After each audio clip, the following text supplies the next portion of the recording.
کیا اس اللہ کے خزانے اتنے محدود ہیں کہ وہ صرف 2-4 لوگوں کے گناہ معاف کر سکتا ہے، یا 2-4 لوگوں کو اپنی عبادت کی توفیق دے سکتا ہے، یا چند لوگوں کو اپنے قریب کر سکتا ہے؟ ارے یار، حامی تو بھرو، ایک قدم تو اٹھاؤ، تمہارے پہلے قدم پہ ہی تمہاری منزل ہے۔ بس یہ پہلا قدم اٹھانا تھوڑا سا مشکل لگتا ہے، انسان گھبرا جاتا ہے، نفس اور شیطان کی باتوں میں چونکہ آیا ہوتا ہے تو اس وجہ سے وہ سٹیپ نہیں اٹھا پاتا۔ باقی کے سارے سٹیپس تو پھر اللہ رب العزت کی توفیق سے اٹھتے ہی چلے جاتے ہیں۔ پتہ نہیں میں کیا بول رہا ہوں، لیکن ایک محبت ہے جو تمہارے لیے میرے دل میں، ایک چاہت ہے، ایک دعا ہے، ایک خواہش ہے، کیونکہ میں نے بھی اس گمراہی کا پانی پیا ہوا ہے۔ بہت لذیذ ہوتا ہے یہ شہرتیں، یہ دولتیں، مزہ آتا ہے ان کو کماتے ہوئے۔ جیسے جیسے یہ انکریز ہوتا ہے ویسے ویسے ہمارا پرائیڈ بڑھتا ہے۔ لیکن دوسری طرف اب مجھے یہ بھی پتہ چل چکا ہے کہ گمراہی کے راستے پر چل کر آپ لذتیں اویل کر سکتے ہیں، دولتیں سمیٹ سکتے ہیں، یہ دنیا آپ کے لیے تالیاں بجانا شروع کر دے گی، لیکن آپ اپنی زندگی کے بارے میں کبھی بھی کسی بھی مقام پر پہنچ کر یہ فیصلہ نہیں کر پائیں گے کہ میری زندگی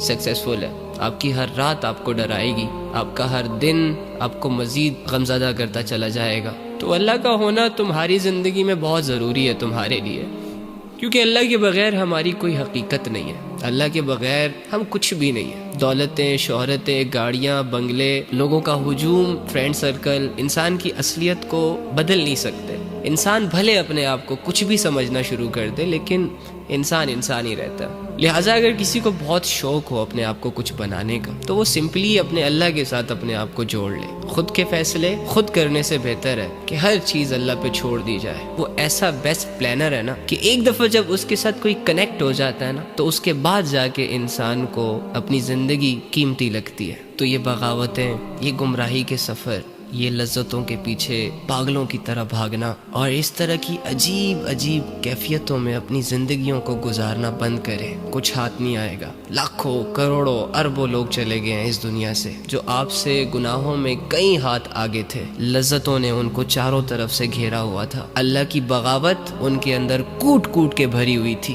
سمجھانے والوں کو اپنا سب سے بڑا دشمن مانتے تھے، لیکن چلے گئے یار۔ ان کی زندگی تھوڑی سی لذتوں، تھوڑی سی شہرتوں اور تھوڑی سی دولتوں کے حوالے تو ہوئی، لیکن دوسری جانب ختم بھی ہوئی۔ اور آج جب ان کی زندگی ختم ہوئی تو ان کی حسرتیں تبدیل ہو چکی ہیں، ان کی خواہشیں تبدیل ہو چکی ہیں، ان کی سوچ چینج ہو چکی ہے۔ جہاں وہ یہ سوچا کرتے تھے کہ اس دنیا میں بڑی ٹھاٹ باٹ سے، شان و شوکت سے ہم نے رہنا ہے، لوگوں کے اندر اپنا خوف ڈیولپ کرنا ہے، ظلم اور گناہ ان کی ہابیز تھی، اب جا کے وہ یہ سوچ رہے ہیں کہ کاش ہم گناہ نہ کرتے، کاش ہم عاجزی اختیار کر لیتے، کاش ہم اللہ کی عبادت کر لیتے، کاش ہم سمجھانے والوں کی بات کو سمجھ لیتے، کاش ہم یہ نہ کرتے، کاش ہم وہ نہ کرتے۔ لیکن جانے کے بعد کون واپس آتا ہے؟ یہ سارے فیصلے تو اس دنیا میں کرنے ہوتے ہیں، مرنے کے بعد کسی کو موقع نہیں ملا دوبارہ کہ وہ جائے اور اپنے اعمال ٹھیک کر کے واپس آ جائے، آپ کو بھی نہیں ملے گا۔ تو اگر آپ یہ چاہتے ہیں کہ مرنے کے بعد ہم اگر مگر کاش یہ وہ اس کے حوالے نہ ہو، اپنی یہ زندگی